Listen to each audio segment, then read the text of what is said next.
unë e kam denoncuar. Nuk është se po e flas sot, kam vite që denoncoj. Në kohën kur unë denoncoja, opozita rrinte hesht e flente gjumë.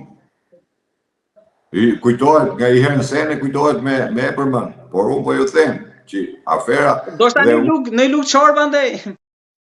Patjetër, jo, patjetër. Ore, Sorosi është brenda MPD-më. Unë e kam deklaruar. Unë e kam deklaruar mes PD-s. Unë kam dhënë konferencë shtypi mes PD, mrena MPD dhe kam deklaruar që këtu Sorosi nuk lejon. Aty është Sorosi mrena, nuk diskutohet. Por, megjithatë, zoti Mrekoçi, ju përdorni një shprehje të bukur që e riktheni edhe në biseda që ne kemi bërë më para që ajo kam një mik në komitet. Tani Rama fakti që me Melonin, Erdogani, me izraelitët mirë, lop këtej, lop andej, pra nuk e shpëtojnë këta? Jo, ka një jo.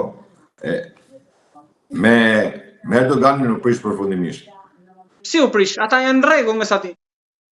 Jo, ai keni gabim. Me Erdoganin është prish totalisht. Biles po të shifni kompania e fluturimit që Turku ka 49%, ka 49% të dishesi. Po qarkulloj një lajm para 2-3 ditësh në posgabim. Jo qarkulloj lajm, jo, po do t'i shesi, ka damin e do t'a shesi. Pse? Sepse ky ka bërë një lëvizje duke menduar, prandaj thash, ai duke menduar dhe çdo lëvizje që bën, ai drejtohet drejt administratës Trumpit dhe drejt Trumpit. Lëvizja që ai bëri në Izrael, kur firmosi një marrëveshje për marrjen e dronave për mbledhjet tokë në Izrael, e kupton, të cilat nuk janë për Shqipërinë, dihen marrni mend këtë, nuk janë për Shqipërinë. Ato janë për t'i sjell Izraeli, për t'i sjell në Shqipëri dhe ky për t'i çuar në Ukrainë. Keni të bindur për këtë. Mirë, po duke marrë këtë e para, duke bërë atë lojën e pisët dhe ta mendojnë se bota ecën pa diplomat, pa politikan.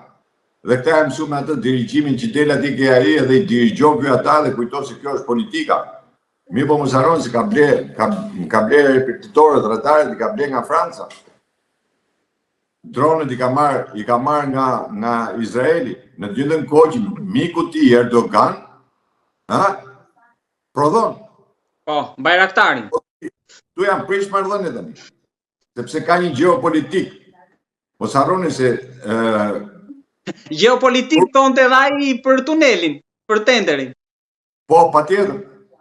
Geopolitika, po geopolitika, po tenderi, tuneli për shembull, këtë tuneli është bërë një aferë, është bërë një vjedhje, kolosale, dakor. Por unë nuk dëgjoj atë që është më kryesore dhe më e prekshme për njerëzit, për jetën e njeriut. Nuk është paraja jeta e njeriut. Kush është? Në tunel. Unë nuk kam dëgjuar opozitën që të ngrihet edhe të bërtasi. Pse e keni hap tunelin pa u bërë kolaudimi tunelit? E denoncoi para pak ditësh që nuk është kolauduar. Para një javë mos gaboj, atë dy. Po e kam deklaruar pra që ky tunel nuk është i kolauduar dhe unë nuk di cilësinë e tunelit. Mirë, po aty kalojnë mijëra njerëz. PD-ja e denoncoi në momentin që dolën mesazhet me Grekun, që pse po hidhet beton pa hekur. Ore, nuk e di se çfarë është bërë. Jo beton pa hekur, nuk di se çfarë është bërë dhe siguria e jetës njeriu. Pra, është më e vlefshme siguria e jetës njeriu se sa ato para. Se ato para mund t'i kthesh, po jetën nuk e kthen dot më. E kuptoni se nëse shëmbet ai tunel në një moment, se çfarë ndodh aty, çfarë katastrofe ndodh.